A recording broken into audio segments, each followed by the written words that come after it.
안녕하셨습니까? 반갑습니다. 우리 장로님들의 귀한 찬미 감사를 드립니다. 찬미가 가사처럼 오늘 안식일 하나님의 그 친절한 품에 우리 믿음의 성도들의 안김으로 인해서 이 안식일이 정말 복되고 평안한 안식일이 되기를 바랍니다. 사도행전 15장 36절에서 41절에 있는 말씀을 읽겠습니다. 사도행전 15장 36절에서 41절에 있는 말씀입니다. 신약 214쪽 15쪽에 있는 말씀입니다. 제가 읽겠습니다. 수일 후에 바울이 바나바더러 말하되 우리가 주의 말씀을 전한 각 성으로 다시 가서 형제들이 어떠한가 방문하자 하니 37절 바나바는 마가라 하는 요한을 데리고 가자고 하나 바울은 밤빌라에서 자기들을 떠나 한 가지로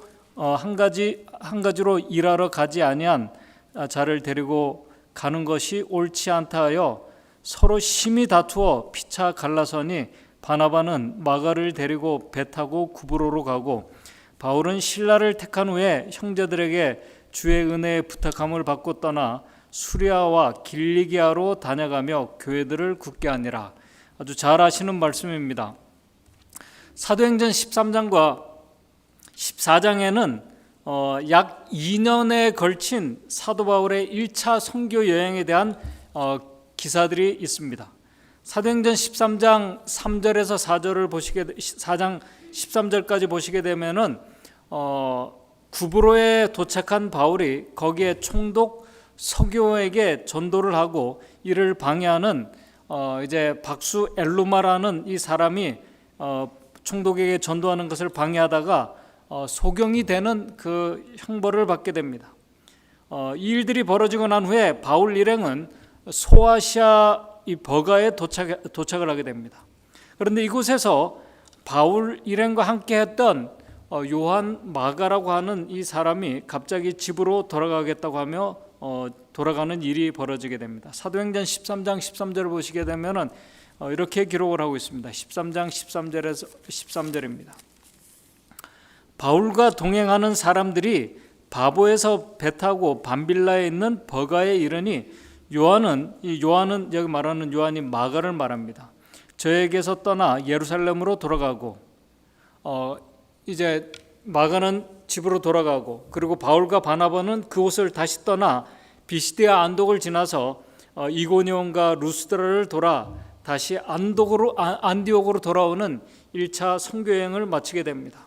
선교여행에 돌아온 바울은 사도행전 14장 27절을 보시게 되면은 하나님이 함께 하신 모든 일과 이방인들에게 믿음의 문을 여신 하나님의 역사하신 그 능력에 대한 선교 보고를 하면서 1차 선교 여행이 마무리가 되게 됩니다.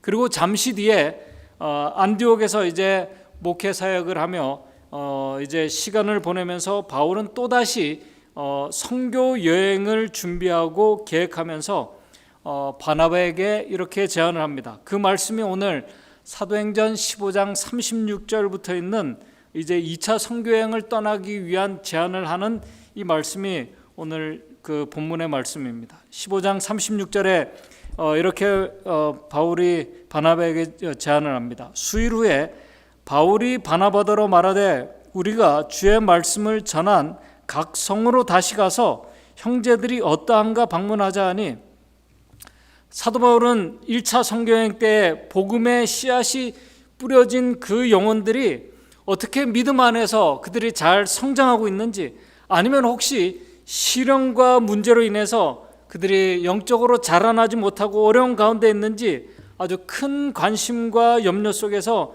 그들을 다시 만나보고 싶어 했습니다. 선교지에서 돌아왔지만은 복음의 씨를 받아들인 영혼들에 대한 바울의 사랑과 관심을 가지고 그가 계속 기도해 오고 있었기 때문에 그들을 다시 보고 싶은 것은 이 복음 기별자의 당연한 모습입니다. 그래서 바울이 바나바에게 36절에 15장 36절에 우리가 주의 말씀을 전한 각 성으로 다시 가서 그 성들에 다시 가서 형제들이 어떠한가 방문하자고 제안한 것입니다. 이 이야기를 들은 이 바나바도 바울과 함께 그 영혼들을 사랑하며 헌신해 왔기 때문에 그들이 어떻게 복음의 뿌리를 내리고 자라서 열매를 맺고 있는지 바나바도 보고 싶었습니다. 사실 1차 선교 여행은 즐거운 해외여행이 아니었습니다. 어떤 관광여행이 아니었습니다. 바울과 바나바가 가는 곳마다 유대인들의 아주 극심한 반대와 특별히 생명의 위협을 받은 이 루스드라라는 그 지역이 1차 선교여행 지역이었습니다.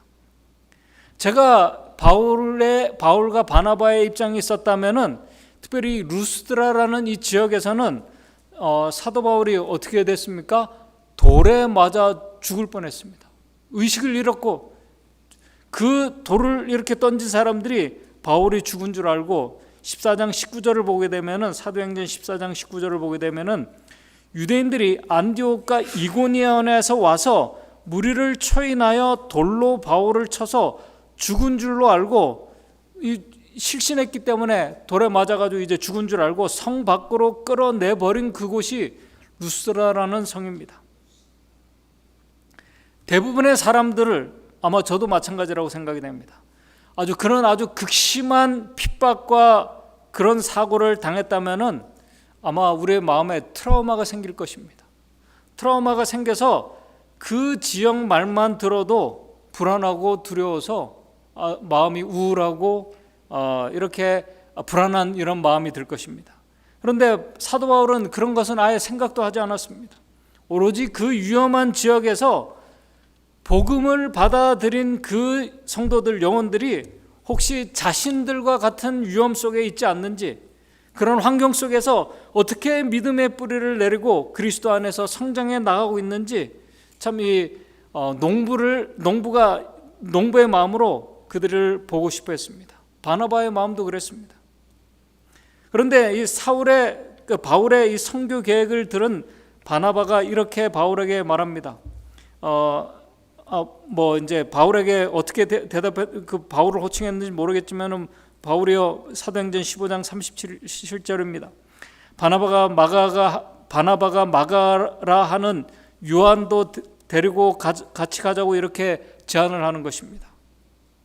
아까 서두에서 말씀을 드린 것처럼 사도행전 13장 13절에 1차 선교 여행 때에 정말 낯설고 위험한 그 이방 선교지에서 그 어느 때보다도 서로의 도움이 필요했던, 의지가 필요했던 그 시기에 위험과 불편한 상황들을 인내하지 못하고 믿음 없는 모습으로 자신들만 두고 오로지 자신의 안위와 평안을 위해서 집으로 떠난 이 마가를 이 바나바는 또 다시 데리고 가자고 하는 것입니다.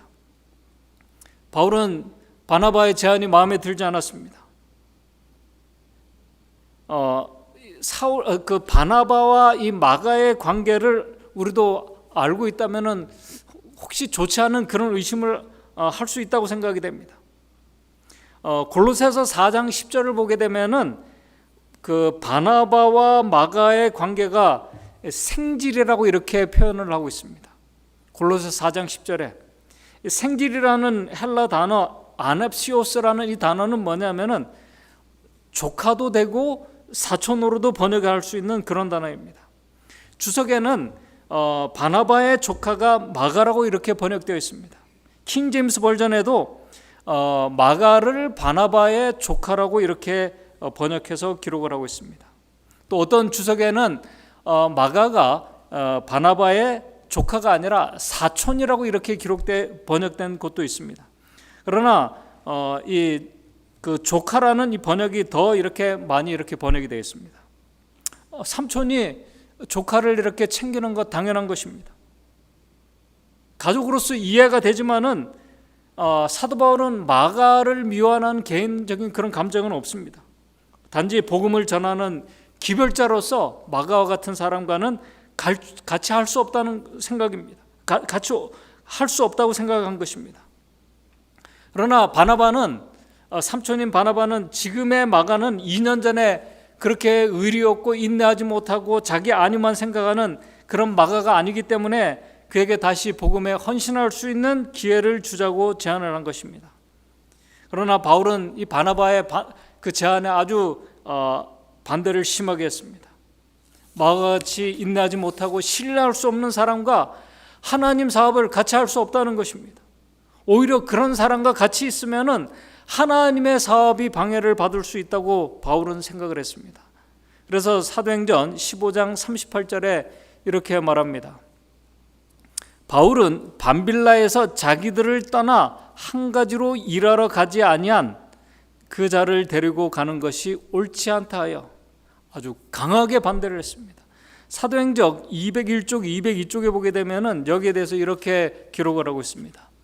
바울은 가정의 안전함과 안락을 위하여 사업을 벌인 마가의 약점을 용서하려 하지 아니하였다.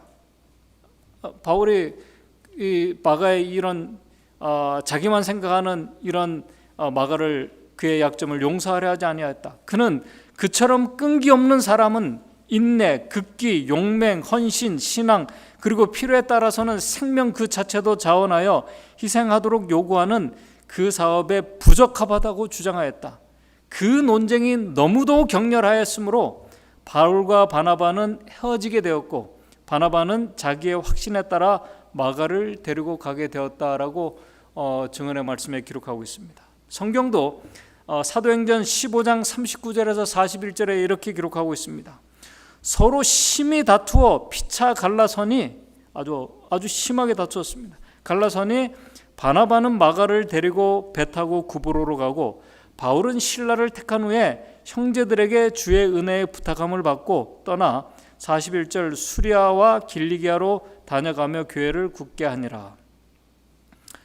바나바와 마가는 참 희한한 게 뭐냐면 1차 선교 여행을 시작했던 구브로로 그들이 다시 마가를 데리고 갔습니다. 참 바나바도 인내하면서 네가 실패했던 그 지역으로 다시 이제 시작을 해서 마가를 지금 데리고 간 것입니다. 참 바나바의 이 삼촌의 인내와 마가에 대한 이 신뢰를 우리가 배울 만한 그런 말씀입니다. 그런데 여기에서 39절에 바울과 바나바가 심히 다투었다고 하는 이 헬라 단어가 뭐냐면은 페럭시스모스라는 이 단어인데 뭐냐면 아주 심한 분노라는 것입니다. 안달이 난 그런 상태를 말하는 것입니다. 이 페럭시스모스라는 이 단어에서 어떤 단어가 영어 단어가 나왔냐면은 이 페럭시즘이라는 단어가 나왔습니다. 페럭시즘이 뭐냐면 발작하는 것입니다. 아주 여러분들 발작하는 증세 보셨죠? 여기서 이 페럭시즘이라는 이 단어가 유래되었습니다.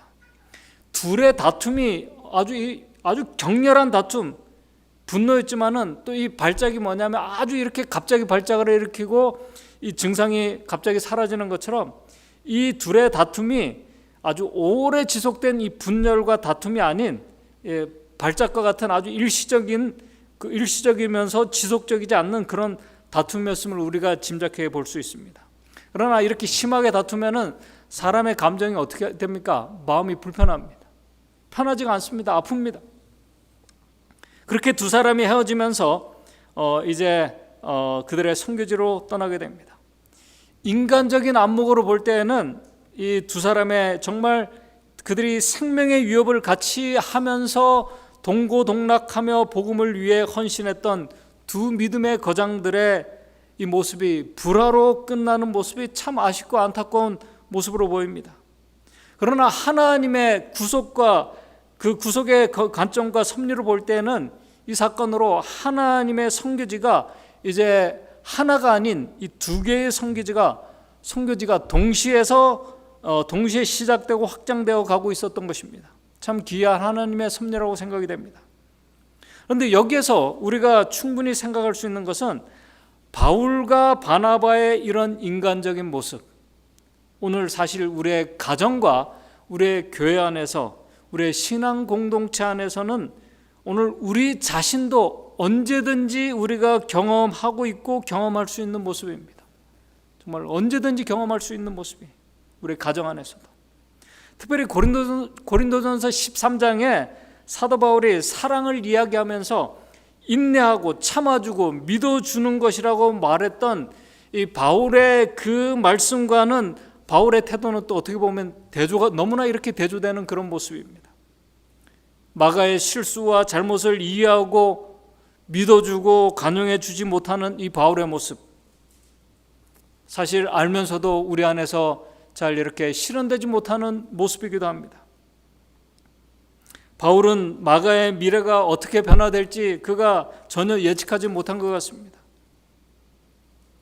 그러나 이 복음을 받아들인 이 믿음의 사람들은, 복음은 그리스도 안에 있는 자들은 그런 신앙의 모습으로 계속하도록 복음이 우리를 내버려 두지 않습니다.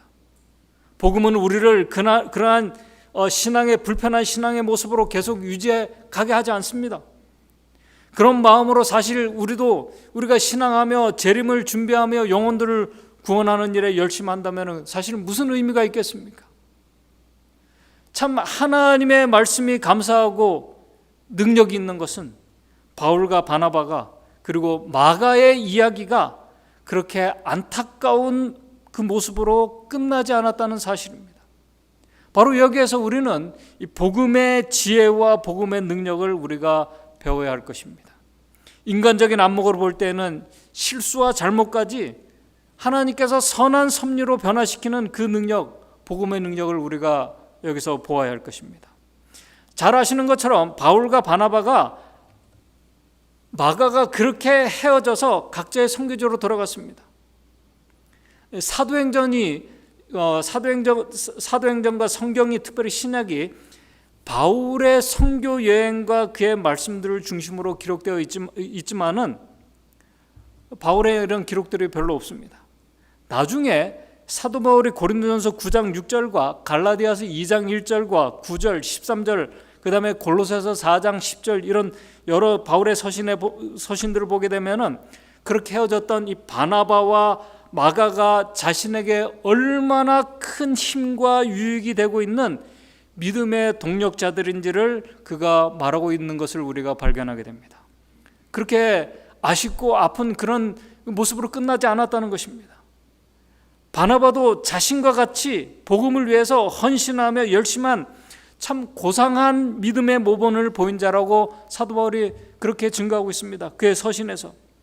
그렇게 불신했던 마가에 대해서는 골로새서 4장 10절을 보시게 되면은, 킹제임스 버전을 보게 되면은 그렇게 자기의 안위만을 생각하며 떠났던 마가에 대해서 뭐라고 표현했냐면은 골로새서 4장 10절, 나와 함께 갇힌 아리스타고와 바나바의 조카 마가가 너희에게 문안하노라 라고 이렇게 기록하고 있습니다.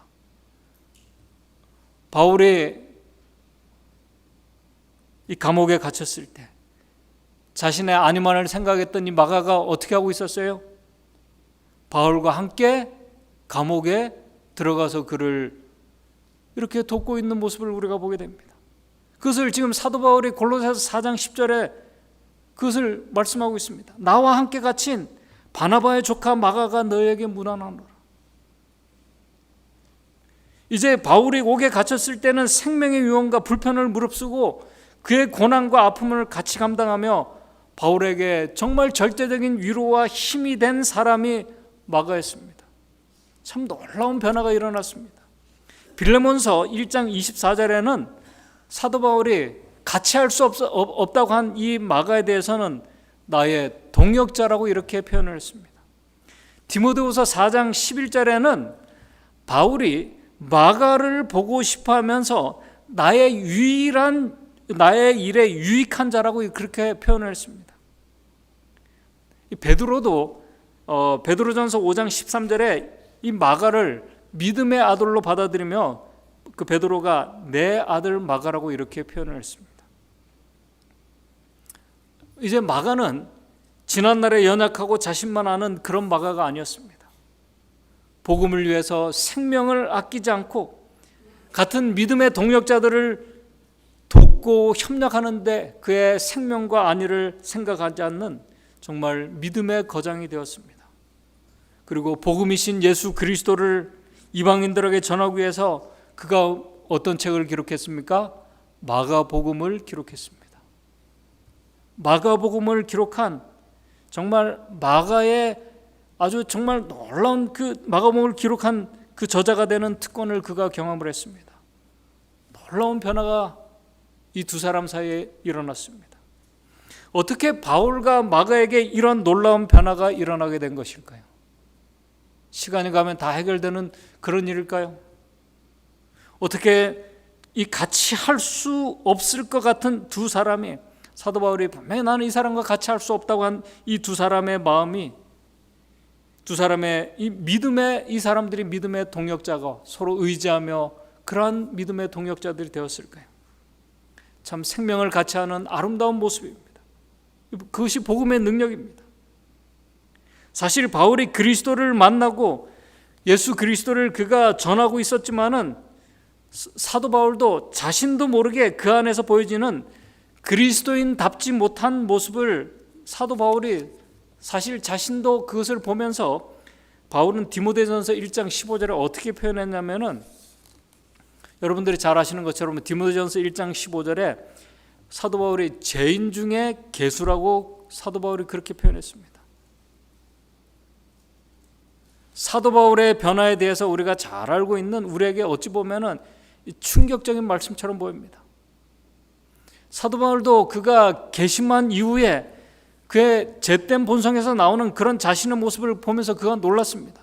그래서 디모데전서 1장 15절에 자신을 죄인 중에 괴수라고 이렇게 한 것은 뭐냐면은, 이 동사의 이 시제가 자신을 죄인 중에 괴수라고 표현한 이 동사의 시제를 보게 되면은 내가 죄인 중에 괴수였습니다, 과거로 이렇게 표현한 것이 아닙니다. 현재 동사로 그가 내가 지금 죄인 중에 괴수라고 이렇게 표현하고 있습니다. 죄인 중에 괴수라고, 그 현재 지금 그렇게 현재 시제로 그렇게 표현했어요. 디모데전서를 쓰고 있는 그때 그가 그렇게 표현한 것입니다. 제рем기 주석에도 이렇게 표현하고 있습니다. 바울은 심지어 개심한 이후에도 자신의 무가치함을 계속 느꼈다. 그는 개수였노라고 말하지 않았다. 내가 전에 개수였습니다라고 말하지 않고 지금 개수니라고 말한다. 바울의 겸손함은 매일 주시는 하나님의 능력이 없이는 그가 현재에도 불충분하다는 인식을 하고 그렇게 있었습니다. 그리스도에게 오는 능력이 자신에게 없을 때에는 결코 그리스도의 고상한 품성이 그에게 나타날 수 없다는 것을 사도 바울이 고백하고 있는 것입니다. 그럼 아까 앞에서 말씀을 드린 것처럼 이 두 사람에게 먼저 바울이 같이 할 수 없다고 한 이 두 사람에게 그들이 어떻게 믿음의 동역자들로 서로 받아들이는 그런 관계가 되었을까? 그 신비한 비결이 무엇일까? 그 비결을 사도 바울은 고린도전서 15장 31절에 이렇게 말씀을 합니다. 우리가 너무나 잘 아시는 말씀들입니다. 15장 31절에 이렇게 말씀합니다. 형제들아, 내가 그리스도 예수 우리 주 안에서 가진 바 너에게 대한 나의 자랑을 두고 단언하느니 나는 날마다 죽노라. 우리가 너무나 잘 아시는 말씀. 갈라디아서 6장 14절에는 이렇게 말씀합니다. 그러나 내게는 우리 주 예수 그리스도의 십자가 외에 결코 자랑할 것이 없다고 그가 말씀합니다. 바울이 말한 이 대답에는, 바로 이 대답에서 우리가 이 비결을, 그 비밀의 답을 우리가 발견할 수 있습니다. 같이 결코 믿음으로 같이 연합할 수 없다고 생각했던 이 마가와 그가 믿음으로 연합하고 사랑으로 하나가 되는 이 기적은 사도 바울은 십자가 말고는 없다고 성경과 증언의 말씀에 기록을 하고 있습니다. 우리가 너무나 잘 아시는 말씀이면서도 사실 우리의 가정과 우리의 삶에서 실행되고 있지 않는 말씀이기도 합니다. 사도 바울은 자신이 매일 십자가 앞에 나가는 그 이유는, 그리고 십자가를 높일 수밖에 없는 이유는 고린도전서 1장 18절에 십자가의 도가 멸망하는 자들에게는 미련한 것이지만은 구원을 얻는 자들에게는, 구원을 복음을 받아들인 자들에게는 하나님의 능력이 됨을 그가 경험했기 때문에 이 말씀을 그가 기록할 수 있었던 것입니다. 여러분들 잘 아시죠? 죄인이 십자가 앞에 서면은 겸손해집니다. 바울은 거듭난 후에도 그가 매일 십자가 앞에 나가는 경험을 그가 했습니다.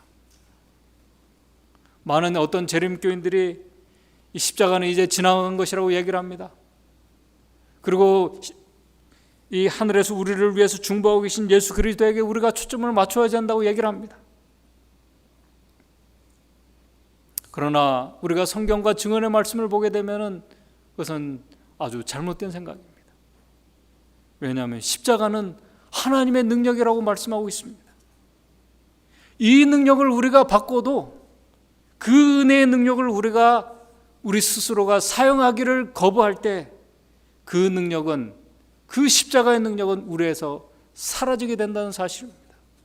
그것을 사도행전에서 분명히 우리에게 알려주고 있습니다. 사도행전 206쪽에서 207쪽입니다. 하늘이 준 능력을 사용하기를 거절할 때마다, 우리가 하늘이 준 능력을 사용하기를 거절할 때마다 그 능력은 썩어 소멸되고 마는 것이 우주의 원칙이다. 진리도 그대로 살지 않고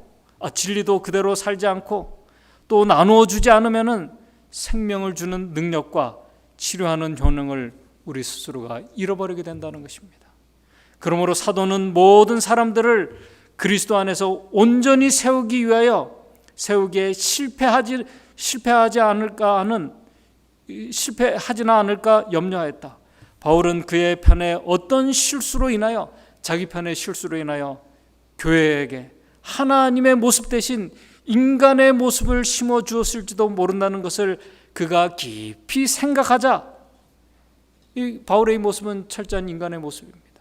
그가 생각하자 그가 가지고 있던 하늘의 소망은 점점 그에게서 희미해졌다라고 이렇게 사도행전에 기록하고 있습니다. 바울이 그랬습니다. 그에게서 예수 그리스도의 모습이 아니라 인간의 모습이 나타나고 있는 모습을 사도 바울이 본 것입니다. 다른 사람이 아니라 자신에게서. 그리고 이러한 모습이 오늘 자신과 교회 안에 나타나게 될 때 하늘에서 준 그 능력을 잃어버리게 될 것을 그가 염려했습니다. 하나님의 교회 안에서 십자가에 달린 예수 그리스도가 아닌 인간의 모습이 나타날 때 분명히 하늘의 능력을 우리가 소멸하게 되고 우리의 소망마저 우리의 마음속에 사라지게 됩니다. 그래서 사도 바울은 이렇게 말합니다. 만일 그가 수고한 이들을 위한 사업에 불충실함으로 하나님의 은혜를 잃어버린다면 그의 지식, 뛰어난 웅변, 행한 여러 이적들, 그가 삼중하늘에 올라간 영원한 사물을 목도함 등 이 모든 것이 모두 허사가 됨을 그가 깨달았다고 우리 증언의 말씀에 기록하고 있습니다. 사도 바울은 바로 이 놀라운 복음의 능력과 지혜를 그가 발견하고 이 십자가에 달리신 예수 그리스도 앞에 그가 나아갈 수밖에 없었던 것입니다. 예수 그리스도의 십자가를 높일 수밖에 없었던 것입니다. 매일 십자가 앞에 나가 그가 죽는 경험을 그래서 그가 하게 된 것입니다. 그래서 사도행전에 이렇게 계속해서 말합니다. 복음을 제시하는 이 방법은 이방인 가운데서 그의 봉사 내내 그 사도의 활동의 특성이 되었다. 바울은 항상 그들 앞에 갈바리의 십자가를 높였다. 그는 후년의 경험을 통하여 다음과 같이 선언하였다. 우리가 전파하는 것이 아니라 오직 예수 그리스도의 주 되신 것과 예수를 위하여 우리가 너희 종된 것을 전파함이니라. 어두운 데서 빛이 비치라 하시던 그 하나님께서 예수 그리스도의 얼굴에 있는 하나님의 영광을 아는 빛을 우리의 마음에 비추셨느니라 라고 이렇게 사도행전에 기록하고 있습니다. 초대교회 바울과 같은 믿음의 선구자들은 그들이 받고 경험한 십자가를 변화시키는 그 능력과 기쁨을 경험하며 그 능력을 전한 자들이었습니다. 그들의 생각은 자신이 아니라 혹은 내가 그리스도와 그의 십자가의 죽음을 훼손하질까 하는 그런 두려운 마음을 가지고 결코 자신이 아니라 자만적인 생각을 그들이 용납하지 않기 위해서 십자가 앞에 매일 매순간 나아갔던 자들입니다.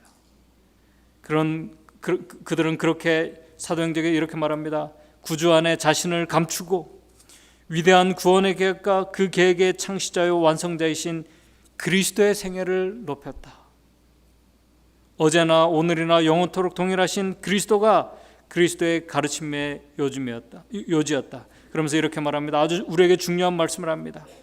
오늘날 하나님의 말씀을 받아들이고 가르치는 그 사람들이 그리스도의 십자가를 더 높이 지켜든다면 그들의 봉사는 훨씬 더 성공적일 것이다.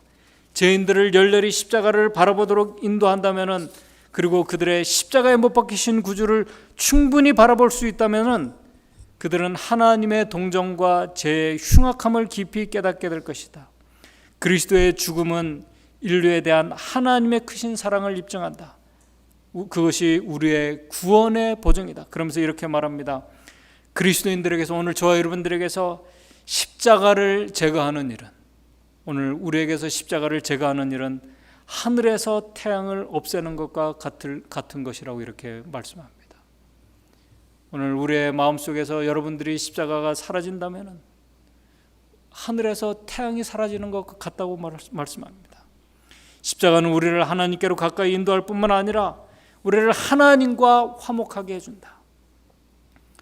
여러분들, 하나님과 화목한 성도들이 어떻게 믿음의 형제들과 같이 화목하지 않을 수 있겠습니까? 그렇지 않습니까? 하나님과 화목한 자들이. 이제 제가 말씀을 정리하면서, 오늘 우리가 십자가 앞에 매일 나가는 자들은 십자가에 달리신 예수 그리스도의 은혜와 사랑을 깊이 우리가 깨닫고 그분을 높이는 자들에게 가장 강력한 그 증거가 바로 사랑으로 하나 되고 연합되는 것입니다. 우리의 생각과 뜻과 감정이 다른 우리를 하나의 목적과 생각과 감정으로 바로 만드는 힘이 십자가의 능력입니다. 그것이 십자가의 지혜입니다. 십자가는 우리를 더 강력한 사랑으로 우리를 하나 되게 하고 우리를 능력 있는 하나님의 기별자들로 만듭니다. 사도행전이 이렇게 말씀합니다. 십자가가 없었다면 인류는 아버지와 연합할 수가 없었다. 거기에 우리의 모든 소망이 이 십자가에 달려있다. 죄인이 십자가 곁에 믿음으로 무릎을 꿇을 때, 여기 아주 중요한 말씀입니다. 오늘 우리가 믿음으로 십자가 앞에 나와 무릎을 꿇을 때 그는 인간이 도달할 수 있는 최고의 장소에 도달한 것이다 라고 이렇게 기록하고 있습니다. 오늘 우리가 도달할 수 있는 최고의 장소가 바로 십자가라는 사실이라고 말하고 있습니다. 죄인이 십자가 곁에 믿음으로 무릎을 꿇을 때 그는 인간이 도달할 수 있는 최고의 장소에 도달한 것이다. 십자가를 통하여 우리는 하늘 아버지께서 무한한 사랑을 가지고 우리를 사랑하신다는 사실을 배운다. 바울이 우리 주 예수 그리스도의 십자가 외에 결코 자랑할 것이 없다고 부르짖은 것을 우리는 이상히 여길 수 있겠는가? 또한 십자가를 자랑하는 것은 우리의 특권이며 우리를 위하여 자신을 주신 그분께 우리 자신을 전적으로 바치는 것도 우리의 특권이다라고 이렇게 말씀을 하고 있습니다. 바로 사도 바울과 마가가 다투며 헤어졌지만은 그들이 서로 의지할 수 있는 믿음의 동역자가 될 수 있는 바로 그 비결이 십자가였음을 바로 이 사도행전에 또 우리 성경 말씀에 그렇게 기록을 하고 있습니다. 그 능력을 받고서도 십자가의 능력을 우리가 경험하고서도 그것을 우리가 사용하지 않는 자들에게는 그 능력은 머지않아 사라지게 될 것입니다. 특별히 마지막 때 우리 마지막 재림 성도들, 요한계시록에 하나님의 인을 받고 마지막 환난을 통과하며 승리하며 주님을 맞이할 성도들에 대해서 요한계시록 7장 14절에 말씀한 이 말씀을 우리가 깊이 우리가 재림 성도들 생각해 보아야 할 것입니다. 계시록 7장 14절에 이렇게 말씀합니다. 이는 큰 환난에서 나온 자들인데 마지막 큰 환난을 통과한 자들은 어린 양의 피에 그 옷을 씻어 희게 한 자들이라는 이 말씀의 의미가 무엇인지를 오늘 우리가 깊이 묵상해 보아야 할 것입니다. 바로 그들이 십자가의 능력을 경험한 자들입니다. 바로 저와 여러분들이 오늘 우리가 매일 매 순간 우리 인간이 도달할 수 있는 최고의 장소인 십자가 앞에 우리가 믿음으로 나아가게 되시기를 바랍니다. 그래서 우리의 삶이 십자가에 달리신 예수 그리스도를 높이는 그런 삶이 되기를 바랍니다.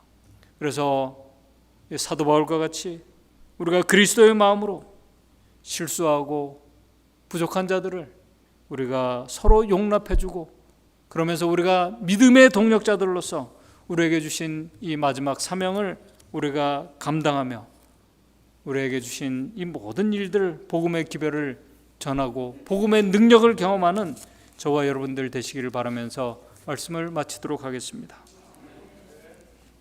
하늘에 계신 하나님 아버지, 오늘 우리가 인간이 도달할 수 있는 최고의 장소가 바로 십자가에 달리신 예수 그리스도 앞에 나아가는 것임을 우리가 성경과 증언의 말씀을 통해서 우리가 배웠습니다.